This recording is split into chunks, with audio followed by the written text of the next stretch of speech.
Hello everyone, आज का जो हमारा टॉपिक है वो है शिक्षा का समाजशास्त्र के प्रति उपागम अप्रोचेस जो है हमको उसके बारे में स्टडी करना है। तो यूनिट 1 है, यूनिट 1 का जो है पार्ट सी हम लोग डिस्कस करने जा रहे हैं। तो उपागम या अप्रोचेस को पढ़ने से पहले हमारे सामने दो चीजें आती हैं, एक है समाजशास्त्र और एक है शिक्षा। तो हम जब अप्रोचेस पढ़ेंगे तो उससे पहले ये जान लेते हैं कि समाजशास्त्र क्या होता है। शिक्षा सबको पता है क्या होती है। तो समाजशास्त्र हम कह सकते हैं एक तरीके से समाज का जो विज्ञान होता है, समाज का विज्ञान। विज्ञान का क्या मतलब है? किसी भी चीज का सिस्टमेटिक स्टडी करना, किसी भी चीज का व्यवस्थित अध्ययन करना ही क्या कहलाता है? विज्ञान कहलाता है। तो उसी तरीके से जब हम समाज के बारे में स्टडी करते हैं, समाज के बारे में व्यवस्थित अध्ययन करते हैं, तो वही क्या कहलाता है? वही कहलाता है समाजशास्त्र।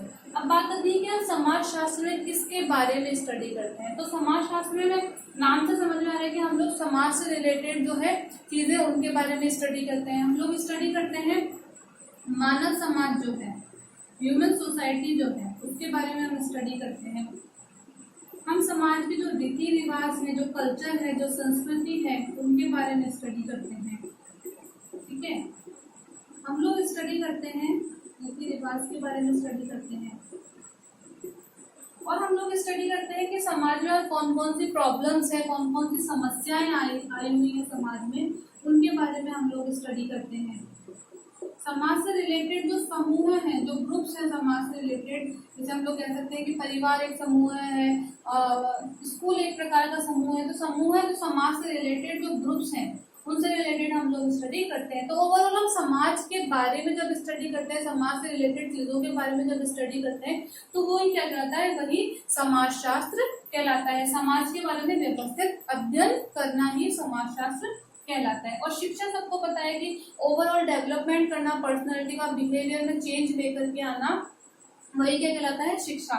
तो इन सब चीजों को जो हम शिक्षा के पर्सपेक्टिव से देखते हैं, एजुकेशन के पर्सपेक्टिव से देखते हैं, तो वही क्या कहलाता है? शिक्षा का समाजशास्त्र कहलाता है। कि शिक्षा, एजुकेशन का क्या रोल है इन सब चीजों के अंतर्गत, एजुकेशन किस प्रकार से चेंज कर सकती है इन सब के अंतर्गत, वही क्या है? शिक्षा का समाजशास्त्र कहलाता है। तो हमने एक बेसिकली अर्थ समझ लिया कि शिक्षा का समाजशास्त्र से क्या अर्थ है, समाजशास्त्र क्या है, शिक्षा क्या है। अब जो हमको देखना है वो देखना है कि अप्रोचेस कौन कौन सी है, यानी कि हम इन सब चीजों को, जो मैंने अभी आपको बताया, मानव समाज, रीति रिवाज, संस्कृति, समस्याएं, समूह है, ये जो सब चीजें समाज से संबंधित है, इनको देखने का, इनको समझने का दृष्टिकोण जो है वही क्या कहलाता है? वही कहलाता है अप्रोचेस, वही कहलाता है उपागम।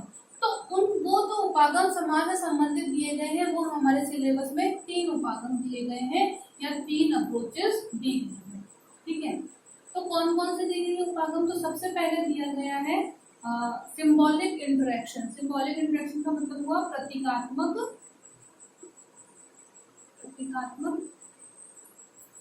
परस्पर क्रिया, सिंबॉलिक इंटरेक्शन।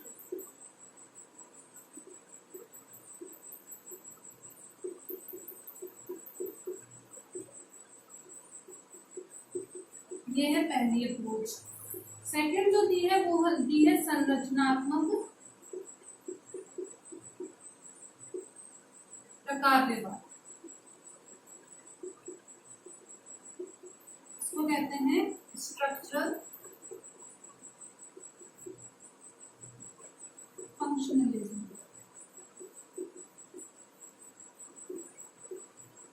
और जो लास्ट अप्रोच दी है वो दी है कॉन्फ्लिक्ट की, वर्ग संघर्ष।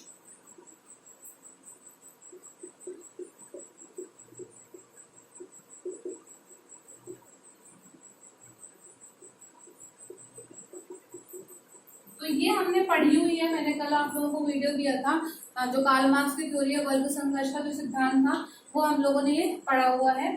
तो ये बेसिकली 3 अप्रोचेज जो हमारे सिलेबस में दी हुई है समाज शास्त्र से संबंधित, प्रतीकात्मक परस्पर क्रिया, संरचनात्मक प्रकारवाद और वर्ग संघर्ष। तो ये 3 अप्रोचेज दिए हैं, हमें इन तीनों को पढ़ना है। तो आज हम लोग जो डिस्कस करेंगे प्रतीकात्मक परस्पर क्रिया, ये जो सिंबॉलिक इंटरेक्शन है उसके बारे में आज हम लोग डिस्कस करेंगे। प्रतीकात्मक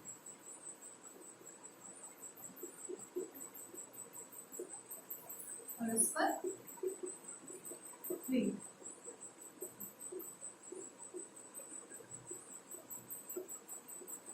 सिंबॉलिक इंटरेक्शन। तो जब हम सिंबॉलिक इंटरेक्शन को देखते हैं, सबसे पहली बात जो आती है वो आती है कि इस थ्योरी को, इस अप्रोच को देने वाले कौन थे। तो इस अप्रोच को देने वाले थे वो थे जॉर्ज हर्बर्ट और मीड। सॉरी, एक ही नाम है, जॉर्ज हर्बर्ट मीड जो है वो एक ही नाम है, जॉर्ज हर्बर्ट मीड के द्वारा ये अप्रोच दी गई थी।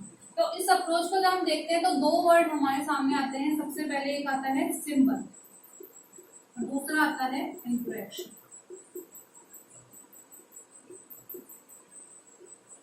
सिंबल का मतलब सभी जानते हैं, कोई भी प्रतीक जो होता है, कोई चिन्ह जो होता है, ठीक है, शाब्दिक अर्थ प्रतीक या जो चिन्ह होते हैं वो सब क्या है, सिंबल कहलाते हैं। इंटरेक्शन का मतलब होता है अंतः क्रिया, हम जो अंतः क्रिया करते हैं वो क्या कहलाता है, इंटरेक्शन कहलाता है। तो सिंबॉलिक इंटरेक्शन का मतलब ये बताया गया है कि जब हम सोसाइटी में रहते हैं, जब हम समाज में रहते हैं, तो समाज के जो प्रतीक होते हैं, समाज के जो चिन्ह होते हैं, जो सिंबल होते हैं, उनको समझने की कोशिश करते हैं और उनका जो है अर्थ निकालने की कोशिश करते हैं, उनका मीनिंग निकालने की कोशिश करते हैं। एग्जाम्पल के लिए, छोटा बच्चा है, उसके सामने अगर ऐसे करते हैं, ठीक है, तो उसको नहीं समझ में आएगा एकदम से कि इसका मतलब क्या होता है, क्योंकि कोई बच्चा जन्म से ये सब चीजें नहीं सीख करके आता है कि इसका मतलब चुप बैठना होता है, इसका मतलब तुम्हें चाटा लगेगा, थप्पड़ लगेगा, इसका मतलब वो बचपन से ये सब चीजें नहीं सीखता है, जन्म से सॉरी ये सब चीजें नहीं सीखता। वो धीरे धीरे सोसाइटी में रहता है, उसके पेरेंट्स से उन्हें सब चीजों के बारे में पता पड़ता है, फ्रेंड्स से, टीचर से जब उन्हें इन सब चीजों के बारे में पता पड़ता है तब वो इन चीजों को समझता है। तो जब छोटा होता है उसको आप ऐसे करोगे तो उसको नहीं समझ में आएगा, ठीक है, लेकिन जब वो धीरे धीरे बड़ा होगा, समाज में रहेगा, लोगों के साथ इंटरेक्शन करेगा, अंतः क्रिया करेगा, तब वो इन सब चीजों को समझेगा कि इसका मतलब होता है चुप रहो, ठीक है, चुप बैठो, टीचर ने ऐसे किया, इसका मतलब होता है चुप बैठो। तो सिंबॉलिक इंटरेक्शन क्या होता है कि समाज में जब हम रहते हैं तो समाज में रह करके समाज के जो सिंबल्स होते हैं, जो चिन्ह होते हैं, उनको समझते हैं और समझ के जो है उनका अर्थ निकालने की कोशिश करते हैं। तो ये हुआ सिंबॉलिक इंटरेक्शन का मतलब कि समाज में रह करके समाज के द्वारा जो सिंबल्स बताए गए हैं, ठीक है, जो चिन्ह बताए गए हैं वो क्या है, उनको समझना। हाथ जोड़ने का मतलब होता है कि आप किसी को नमस्ते कर रहे हैं, किसी को आदर कर रहे हैं, ठीक है, पैर छूने का मतलब होता है आप अपने बड़ों का सम्मान कर रहे हैं। तो इस तरीके से जो सिंबल्स बताए हुए हैं समाज में, उनको समझना ही क्या कहलाता है, सिंबॉलिक इंटरेक्शन, यानी अंतः क्रिया करके लोगों से सीख करके, समझ करके हम उन सिंबलों को, उन सिंबल्स को जो है समझने का प्रयास करते हैं, उनका अर्थ निकालने का प्रयास करते हैं। तो यही कहलाता है सिंबॉलिक इंटरेक्शन। तो ये तो हमने इसका अर्थ समझ लिया कि इसका अर्थ क्या होता है। अब इसमें कुछ चीजें आती हैं, हम उन चीजों को देखते हैं कि इनमें 2-3 चीजें जो है वो ध्यान रखने वाली बात होती है। सबसे पहली बात तो हमको ये ध्यान में रखनी होती है कि जो हम अर्थ निकालते हैं, जो हमने मीनिंग निकाला है किसी भी चीज का, उस अर्थ के ऊपर बेस्ड होती है हमारी एक्शन या हमारी क्रिया। हम किसी भी चीज को देख करके, समझ करके उसका जो अर्थ निकालते हैं, उस पर बेस्ड होती है हमारी एक्शन या हमारी क्रिया। मैं उसको समझाऊंगी, एक बार लिख देते हो, फिर आपको बताती हूँ इसका मतलब क्या होता है। नेक्स्ट आता है कि जो हम अर्थ निकालते हैं, हम किसी भी चीज का जो मीनिंग निकालते हैं, वो 2 चीजों से निकलता है, ठीक है। एक तो है कि आपने किसी से इंटरेक्शन किया है, अंतः क्रिया करी है, लोगों से मिले हो, उस चीज के बारे में जाना है, तब आप उसका अर्थ निकाल पाते हो। दूसरा होता है कि या फिर आपने जो है अपने एक्सपीरियंस से उसको जाना है, आपने जो है अपने अनुभव से जो है उसको जाना है। या तो आपने अंतः क्रिया करी है, लोगों से जाना है, लोगों से बातचीत करी है, तब आप उसका अर्थ निकाल पा रहे हो, या आपने अनुभव किया है, तब आप उसका अर्थ निकाल पाओगे। तो ये हो गया कि पहले सबसे पहले एक दो मीनिंग निकालते हैं, उस मीनिंग पे बेस्ड हमारी एक्शन होता है। नेक्स्ट हम जो अर्थ निकालते हैं वो दो तरीके से निकलता है, या तो वो इंटरेक्शन पे निकलेगा या फिर वो एक्सपीरियंस आधारित होगा। थर्ड जो, और इसमें एक चीज आती है कि जो हम अर्थ निकालते हैं वो हर व्यक्ति के लिए अलग अलग होता है।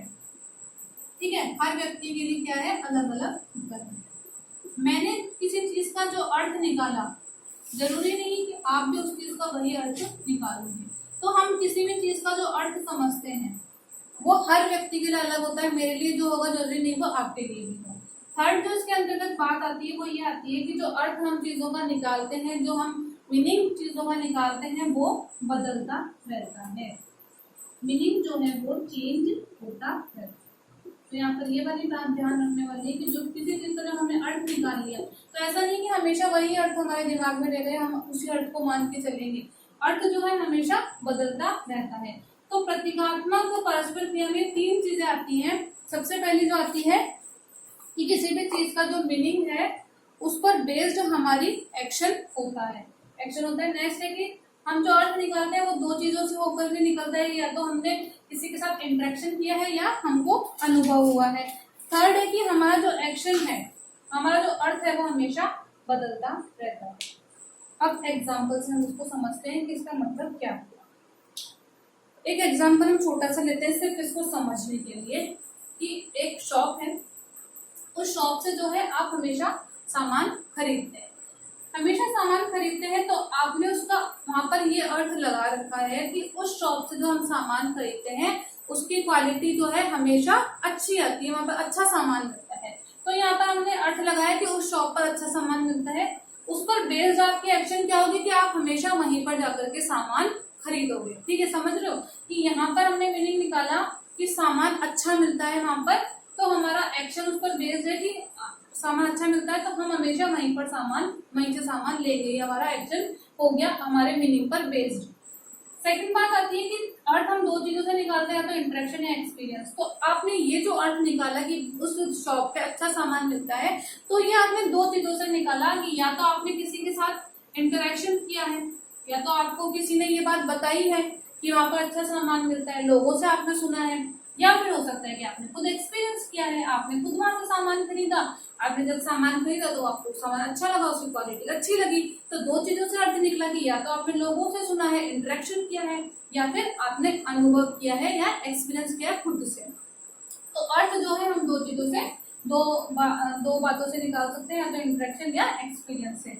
और इसी में एक बात है कि हर व्यक्ति के लिए जो अर्थ है वो अलग अलग रहता है।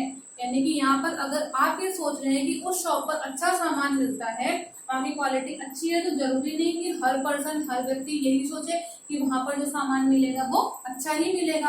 आपको लग रहा है, इसको दूसरे व्यक्ति को लग सकता है नहीं अच्छी क्वालिटी नहीं है, या फिर बहुत ज्यादा महंगा मिलता है, तो कुछ भी सोच सकता है हर व्यक्ति अपने हिसाब से। तो हर व्यक्ति के लिए अलग अलग अर्थ होता है, और अर्थ निकलता दो रूप में, या तो इंटरेक्शन या फिर एक्सपीरियंस है।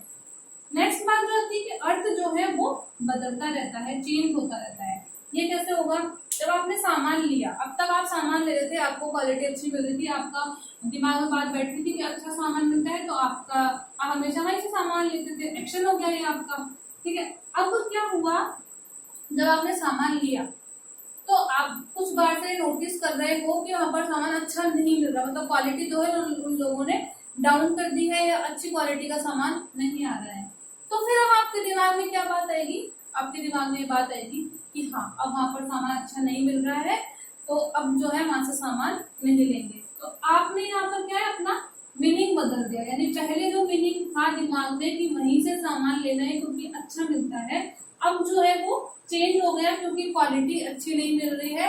तो आपके दिमाग में अब ये बात आ गई कि वहां पर अच्छा नहीं मिलता, तो अब वहां से नहीं लेंगे। तो इस तरीके से जो है मीनिंग चेंज हो जाता है हर बार। इधर हमने एक एग्जाम्पल लिया इन तीनों चीजों को समझने के लिए। समाज से रिलेटेड भी यही बातें होती है कि हम किसी भी चीज का जो अर्थ निकालते हैं उस पर बेस्ड हमारी एक्शन होता है, और वो जो हम अर्थ जो निकाल रहे हैं वो दो चीजों से होकर के निकलता है कि या तो हमने लोगों से सुना, अपने फ्रेंड से बात की, अपने पेरेंट्स से बात करी है, हमारा इंटरेक्शन हुआ है लोगों के साथ में, या फिर हमने खुद उस चीज को एक्सपीरियंस किया है। ठीक है, हर व्यक्ति के लिए अलग अलग अर्थ निकलता है, और दूसरा जो अर्थ जो है हमेशा चेंज होता रहता है, एक जैसा नहीं रहता। अगर आपने आज ये चीज सोची, हमें जरूरी नहीं कि कल भी आप वही चीज सोचेंगे। तो इस तरीके से जो अर्थ है वो बदलता रहता है। तो इस तरीके से जो है सिंबॉलिक इंटरेक्शन में ये हमने समझ लिया कि इसमें 3 बातें क्या जरूरी है, मतलब किस तरीके से जो है इंटरेक्शन होता है, या सिंबॉलिक इंटरेक्शन किस तरीके से होता है। अब इसके कुछ नहीं, इसके 3 प्रिंसिपल हैं, ठीक है। इसमें 3 प्रिंसिपल बता रखे हैं। तो पहला जो प्रिंसिपल है वो है मीनिंग का, यानी कि अर्थ, मतलब इसके लिए क्या जरूरी है। तो एक तो है अर्थ, दूसरा है लैंग्वेज यानी कि भाषा, और एक है थिंकिंग।